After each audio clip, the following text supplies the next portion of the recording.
Welcome to the Organizational Transformation Kung Fu Podcast with your hosts, Sandy Varecchia and Jennifer Long. Hello, and welcome to Organizational Transformation Kung Fu, also known as OT Kung Fu, where we get together every month to talk about organizational leadership, management, and team challenges that executive coaches and consultants come across, and some thoughts on how you might want to deal with those, or some ideas or steps you might want to take. So I am your host, Jennifer Long, and I'm an executive coach and trainer based here in Denver, Colorado. And I am here with my co-host, Sandy Varecchia, an executive coach and consultant based in Toronto, Canada. Hello, Happy Sandy. New Year. Happy New Year. Here we go, off to another exciting year of, do we get vaccinated? Are our office going to be open? Where are we going to work? Yeah. Are we going to be virtual? Are we going to go? Oh, do I see my colleagues? Oh my gosh, so many things to think about, for sure. Exactly. But also a very good time of year to start talking about vision, organizational vision. Today's topic is vision, getting clear on vision. And so we're going to just kind of kick it around between the two of us based on some of the work that we've both done with clients and executives relative to how they approach the topic and what the struggles are and that kind of thing. So I don't know, you want to dive in, Sandy, and kick us off? Sure. So, a vision it's an interesting topic because I think everybody has an idea of what vision means to them.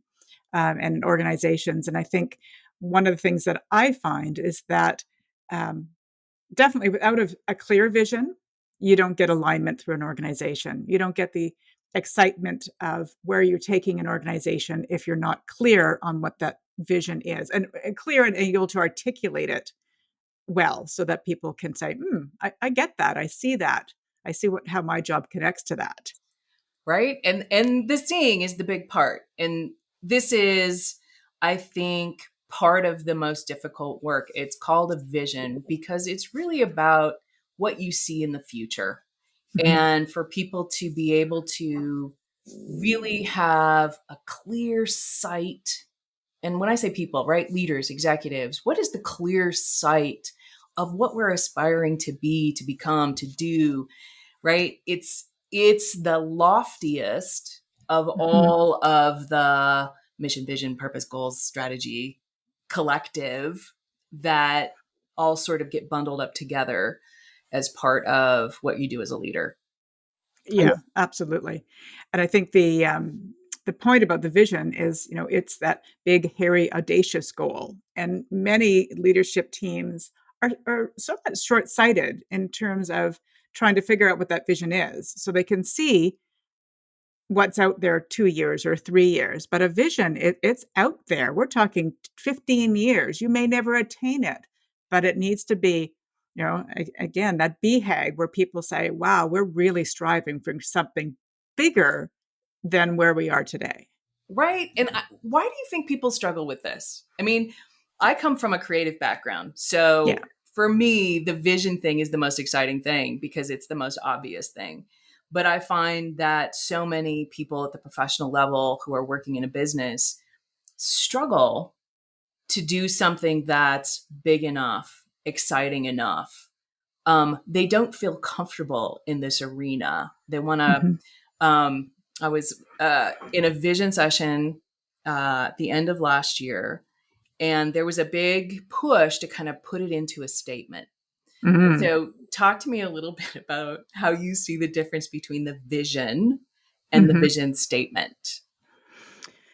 So I think ultimately most organizations will distill it down to a vision statement, but it's how you get there. I think that is really important. I think your question initially was why do they struggle? And I think they struggle, because we don't spend a whole lot of time thinking, the outside of the proverbial box. We don't spend a whole lot of time brainstorming on what could be possible. We don't spend a whole lot of time there. And sometimes it's difficult to go that far out because it feels like you can't get your arms around it because it's just too far out there. And if I'm going to be, hitting my goals for the year, why am I thinking about something that we may or may not attain 10 to 15 years from now? And so it's that disconnect as to why, why are we spending our time Yeah. now? Right. And I also feel there's discomfort in what's considered storytelling, right? Because a lot of the work you do to get good at vision is what is the story? Yeah. And you really have to kind of dig into what you believe is possible. And so you have to be exceptionally vulnerable as a leader to start to really dig into, I strongly believe that. I Mm-hmm. believe that, and I get excited by the notion that we could, right? And so you really kind of have to put your dreams on the table. Yeah. And I think that in and of itself is part of what people struggle to do, because how comfortable are you within your team to put your dreams on the table? Yeah. To be vulnerable. Mm-hmm. Right. And who wants to be the one that really pushes it? Who's going to come out and say, I really think in 10, 15 years we could be here when everybody else is still, in the 3-year window. And to get buy-in, to start pushing and to start poking at those possibilities, which could be endless for an organization if they could think of what they could possibly be. Right. But that, the fact that they don't invest is part of the conundrum, the cycle of, we're not satisfied. This isn't, this isn't that big. I'm not connected to the organization, right? Maybe I buy off on the mission, which is the stuff we're going to do short term, or the mission of the organization as a whole. I buy off Mm-hmm. on that. But am I excited about the future? Right. And the excited about the future thing is really important, especially right now when you look at the nature of the workforce and everybody quitting and doing something else, and everybody really taking a deep dive on what's important in life, and all the stuff that's happening. Is, if you're going to get excited about the future, you have to see it. Yeah. Yeah, for sure. And I think, you bring a good point, like that whole mission vision aspect. Like, people are good at mission because it's why we exist, why we do our day to day, who are we serving. That's simple stuff, really. Becomes wordsmithing, but it's simple. It's tactical, right? So Yes. mission being, it comes from the military. It's a battle plan. It's Mhm. here's what we're going to accomplish. So it's got much more structure and it feels much more solid. Right. But vision, yeah. And I don't think enough organizations spend a whole lot of time on what it is. I do a whole lot of strategy sessions, and I always start with, what does the organization look like in, 2030? And you get a lot of the same within it, because people don't, I don't know, they're not taught, they're not programmed, and so to kind of think that way. So when I get together and I say, well, what else is possible? There's a bit of quietness that happens, and so trying to get them to be creative is, because creativity is something that at a leadership team level, typically, or throughout organizations, typically is a bit of a loss as well. And so if you don't have a whole lot of creativity, it's hard to be creative around what is possible around vision. Right. And I feel like that the lack of creativity isn't so much because people aren't creative, because everybody can be creative. I think people shut themselves down. They hear the word creative and they're like, oh, no, that's not my cup of tea. That's not my thing. And it's really, I sense, more self-destructive than actual. They could get there if they'd allow themselves to get there. Mm-hmm. Yeah. Which needs time. Right. And, strategy sessions that they're now, I don't know about your clients, but I find it's, they start off, it used to be 3-day offsites, and then they became 2-day offsites. And then it's like, can we do it in a half a day? It's like, no, we can't do it in a half a day. Right. And it's because it's digging deep. It's a little more exhausting in a way, and you have to create the space to really kind of get there and throw a lot of ideas out there and carve some things up, and the unwillingness, because I think people have lost the sense of the value that it provides in a way. Mm-hmm. And short-term thinking, the street, all that kind of thing is driven people to quarter to quarter to quarter Shareholder versus, value. yeah, versus this really kind of more long-term game. and understanding of really what excites people. And I don't know if are people still doing the we're here to create value for the shareholders thing. I think so. Oh, The vision, the interesting thing about, the vision is you're there more, it's not just about the money. It's not just to create value for shareholders. That's a given yeah, when they, depending on who your shareholders are, but that's a given. We're all here to make money. yeah. But how do you get past that and really kind of dig into what it is that you want to achieve? Like, what do you aspire to? And so, January is such a good time to start thinking about that as people are going through their individual action plans and what their goals are and things like that. It's a great time to have that conversation about, how does my job line up to this vision of the organization? What can I do to promote the vision to get us closer to? Or does my work take us further apart? Right, right. I mean, you're dead on. This is like the perfect time. Those performance reviews is when you're having a conversation with somebody about, all right, here's where we were over the last 6, but what are the next 6 about? And what does that want to be? And in the conversations I've had with folks recently, I'm like, stop asking your people where you want to be in 5. Where do you want to be in 5 years? Why don't you start asking them who they want to be? Who do you want to become? What do you want to do? Right? Interesting. And really start digging in at a deeper level, because no one knows where they want to be, especially if they're in a big organization. Maybe in a smaller organization, it makes more sense. But to really say, who do you want to be? Who do you want to become? What are you about? And how do I help you get there? Mm-hmm. Right? Based on the work that we're doing and how that might tie into how you develop as a person. It's interesting. It's just a change of a word, isn't it? Yeah. What versus who. And wow, it really changes the conversation. It really changes the conversation, because it takes this notion of, I want to be CEO in 5 years, and so I need to do X, Y, and Z to get there, to I want to be the best CEO candidate there is in 5 years. Yeah. It really changes what you need to do and what you need to work on, because it becomes about you as opposed to the workshops to get the skills. Yeah, it's really not about the steps, it's about you. Mhm. And it Mhm. forces you into a vision of yourself. Yeah. And that is a tougher question for a lot of people to answer, but I feel is well worth because if you want to be CEO, why do you need to be CEO of this company? You can be a CEO tomorrow. Yeah.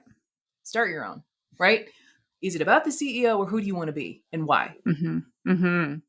Yeah. A lot of the work that I do with my leadership teams is to find out what is their vision of themselves. And they start there about, what's their personal vision? What's my leadership vision? It would distill down a little bit about leadership brand, but it is like, what is my vision of myself, and where do I want to be there? And so that's really what you're talking about, is being people to kind of taking responsibility for their own vision Right. of themselves. But I love the act, who do you want to be as opposed to what do you want to be? I think that's an amazing Where concept, do you Jen. see yourself in 5 years? I have no Yes. idea. Who do Yes. I I have want no to be? idea. Oh, I can probably talk about that a little bit more. Yeah. Yeah. Yeah. Yeah. So I think, and it gets to the other piece of this is when you think about the vision part and the aspiration and the belief and putting yourself out there, it also helps to clarify the shorter term in really meaningful ways. And so when you talk about the leadership team and going through this strategy thing and really I did a strategy session with a group of senior leaders last year as well. And we started on purpose. And I think purpose is a really cool thing that has a lot more meaning because you can scope it. Mhm. And it's that sort of evolving sense of what is our purpose this year. So in 2022, what is the purpose of this leadership team? Which I think helps with vision. And they Mhm. go kind of hand in hand in when we talk about who do we serve and what is our purpose as this team, right? And defining the whole stakeholder thing, you really start to get a clearer vision about how you can impact and what that might mean. Mhm. And working those two together, I think people can get to a vision a little easier. Yeah, I think so. We talked about Simon Sinek a lot because we both love him, and his why is the purpose, right? The why in the middle of why do you exist? So the same with the leadership team. Why does a leadership team exist?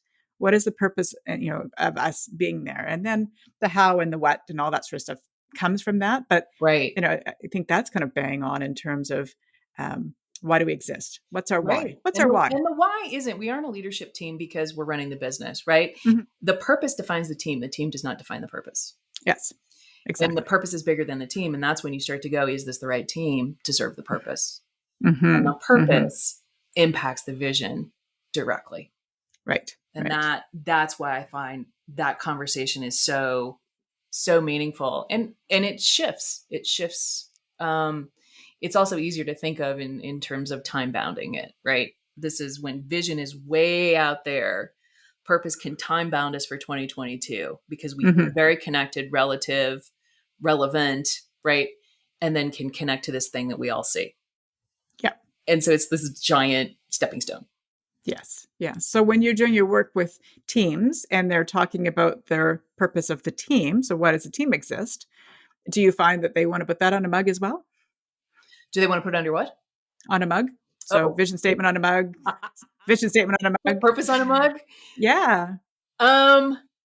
No, I find that they, it's kind of this,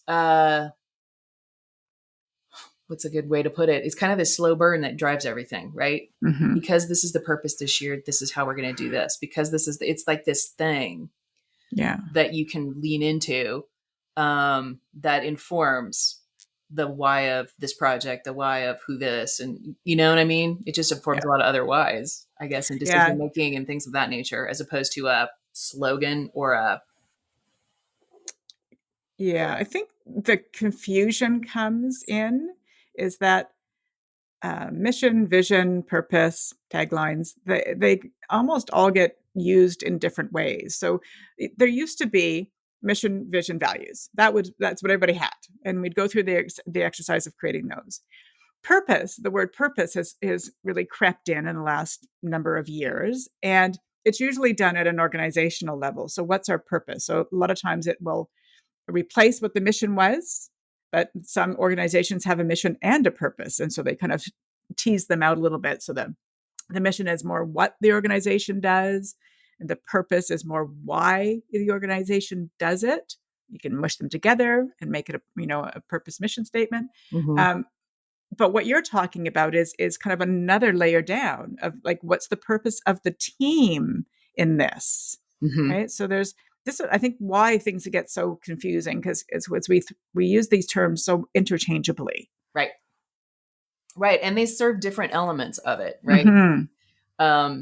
Because I think the higher you are in the organization, the more you are connected to these things. You're connected to the mission in a way that people who maybe are at your hourly level or frontline level aren't necessarily connected, depending on how large your organization is, right? The further down the organization, the more shoulder to shoulder, who I'm working with is more important. The kind of work I'm doing is more important. And am I making enough to buy gas? Becomes more important than the mission of the organization. Right. But we know that studies say that if we can connect the two, why you're doing your work, and it connects to the vision and mission of the organization, engagement is higher. Right. And so teams or leadership teams need to really work hard on connecting those dots. Yeah. Right? So it's like if I'm down there in the hourly worrying about my gas and my rent, but I'm very, very clear on what the purpose of my team is and how my work serves the greater vision of the organization. That's that whole idea of connecting the dot is what we call leadership skill alignment, right? How am I aligning and keeping people in alignment on how these teams are set up, and how often am I having that conversation because it's not just, that's because when it goes to the coffee mug, I'm no longer talking about it because I assume everyone knows what it is. That's right. I've posted it. I posted it. I gave you the t-shirt. You were at the offsite. That's right. You heard it, didn't you? And, we're going to talk about listening, but another dime. But, we all know that we listen at like 25% capacity. So, what we're taking in is not necessarily what's being told to us. Right. So it's really, how do you live it? How do you, and this is what organizations struggle with, because they go through these exercises and they're great exercises and they're pumped when they leave them. Yeah. And then there's the day-to-day job sets in, and that, we go back to our day jobs. And so how do you make these documents, these visions, these missions, whatever, a livable, breathable aspect of a business? And the only way to do that is by creating alignment and talking about it more frequently throughout the year. Right. So alignment, job, first thing. What is your strategy to keep alignment? Right. Yeah. How often because alignment is an ongoing dialogue, right? That you go and you have all as many times as seems necessary, and maybe a little bit more, right? Yeah.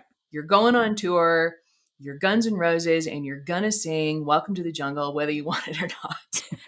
Because then everybody knows the lyrics and we can all sing along. And so you play it at every show. So alignment is kind of that, how many shows do you need to book so that everybody can be singing along by the end of the year and they all know it by heart, right? So it's kind of that kind of thing. The other thing is the difference between the vision statement and vision itself is the action that it requires. Right? It's not just language. It's not just a sales pitch. It's not, let me share my dreams and put it in a sentence and hope you guys are excited as I am. What are the actions that need to come from this? How are you demanding action, creating action?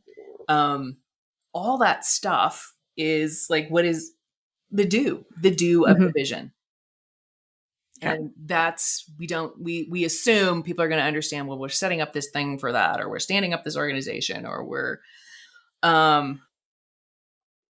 think about all the actions, think about the daily actions of people on teams. Yes. Right. And really reflecting, especially as a leadership team, reflecting on what you're doing and showing to the rest of the organization. Do your actions reflect the vision of the organization, right? And so I think it becomes really apparent that we need to be mindful in what we're doing, mindful in how we're communicating, mindful in all of our actions, to ensure that people see the connection between how the leadership's taking the organization and that alignment through. But that doesn't always happen, because we get really hung up in our day-to-day. This is what I need to do today. And we don't stop and think, is it taking us to closer to or further away from? And I think those are questions that need to be continually asked. Right. As we sit down and we look at our week and how we spent it, how much of that furthered the vision? How much of that just answered the mail? And that's always, because I think vision has intention. And that's the thing that gets lost so frequently, especially if you're a longstanding organization and you really want to move in a different direction, or you're trying to create some kind of significant organizational change. That the vision becomes very, very important, because people understand the why of where we're headed and why that's shifting and what that is. And the conversation isn't just, I, the leader, have to talk to you, all of my people. Every manager has a responsibility around vision. Sure. Right? How am I bringing that into, and we sort of talked about it, how am I bringing that into my performance reviews? How am I bringing that into my performance feedback? How often is it even on the radar? Right. Once a year, probably. If that, because many times we build out a 3-year strat plan, and the vision was talked about at the beginning of the first year of that 3-year plan, and not really revisited. I think the other thing to think about when you're building out this vision is, how does it differentiate you from your competitors or people that are very, very similar to you?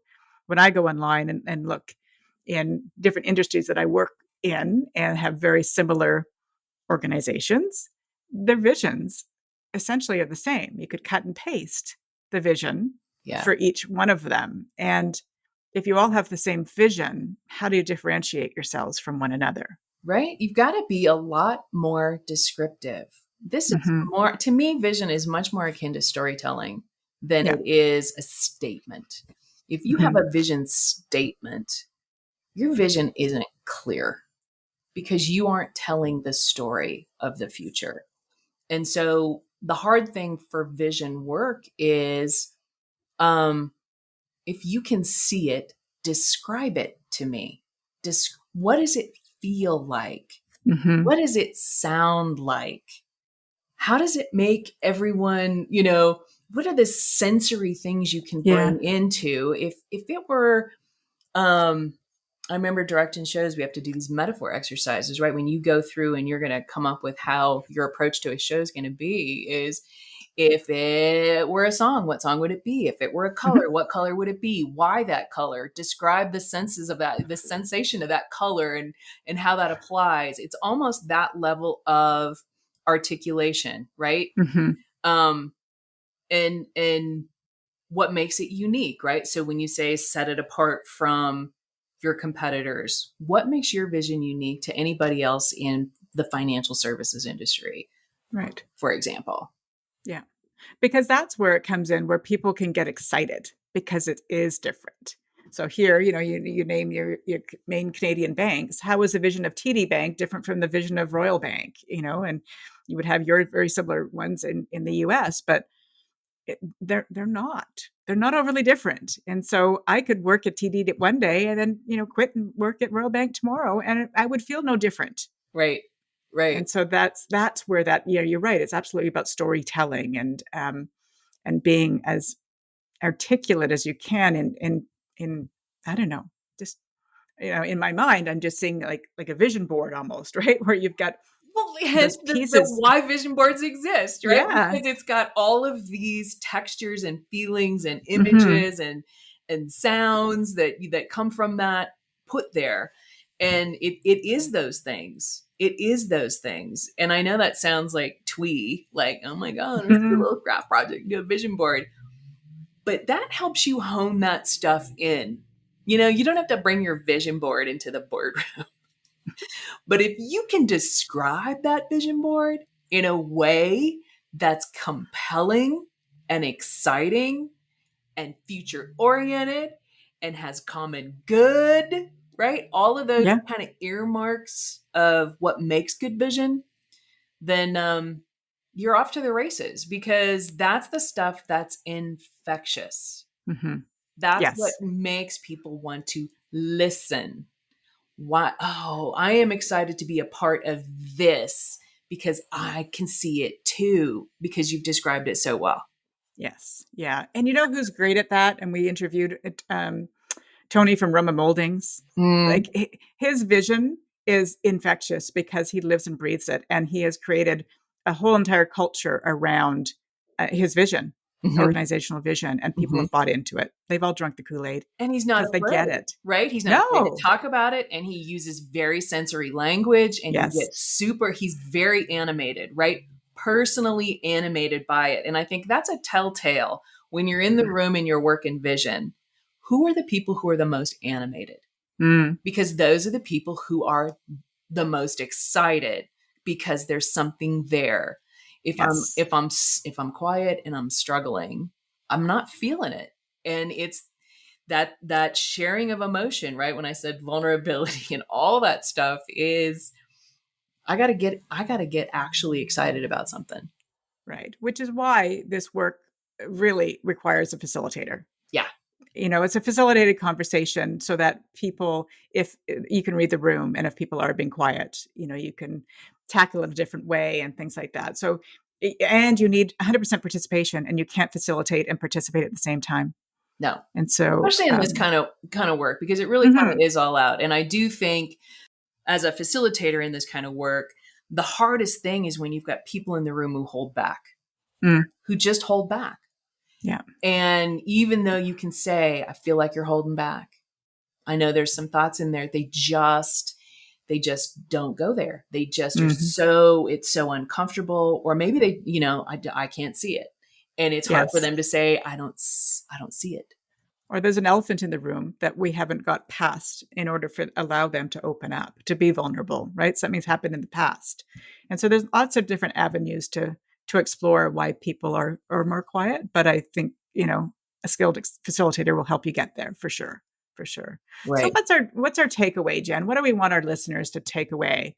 Given that it's, January 2022, a new year, time to reflect.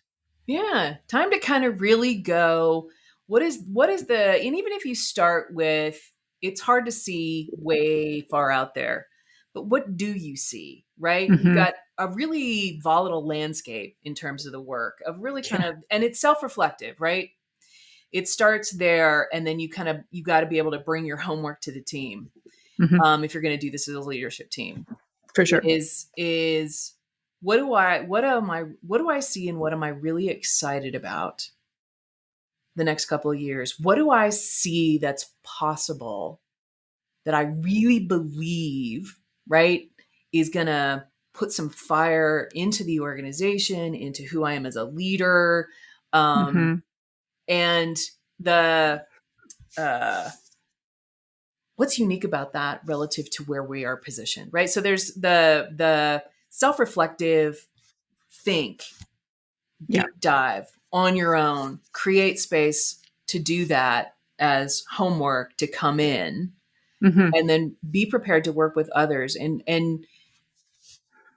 get out of the boardroom if that's inhibiting your Sure. creativity. Do it Yeah. in a different space. And here's the my advice for all teams who need to connect and need to make it a little bit easier and want their ideas to flow a little bit more. And don't be afraid to go to if your bars are open. Oh, not in Canada. Your bars, or God forbid. go to someone's house, have a Yeah. small Yeah. collective offsite with the team, allow Yes. yourselves a happy Just hour, because that loosening up, freeing yourselves a little bit. I'm not saying go get hammered and have a vision. because we don't Let me advocate be for that. clear on that. I'm not advocating that, but I am advocating that having a glass of wine or a cocktail while you're having this conversation will add some dimensions that might make it a little bit easier for people to get to their ideas and their feelings and what they believe and what they're passionate about, which is really where it all starts. Yes. And Yeah. and tap into that, and then sit on it, and then come back. Mm-hmm. And what are we still excited about the next day? Yeah, for sure. I think that is great. And so, again, it's early in the year. It's a perfect time to start thinking about vision. Anytime's a good time, right? You could be doing strategy in the middle of summer. That's perfectly fine as well. But do it. Mm-hmm. Be vulnerable, get into the muck of it, Mm-hmm. and really create a compelling vision that you can then bring through your organization and Use your align. adjectives. Yeah. Describe, tell a story, evoke a feeling, play a song, use color. Use Yes. all of the tools that don't show up in your Microsoft Office package. No, do not use any of those tools. All the things that you would give to a kindergarten class. Yes. Yes, boxes of crayons, magazines, Yes. scissors, glue. Yes, Yes. those things are your tools for vision. Mhm. Sorry, that's just how it is, because that's how it started when you were little. It's Yes. really no different when you're an adult. Except for we kiboshed it along the way. But yes. Yeah, except for people were judging you. And if you're Yes. showing up with judgment, well, you need to not be in the meeting. That's right. That's right. Because That's right. it's about staying open long enough to experiment with, well, how do we see that? Well, what does that really mean? Right. So, Yes.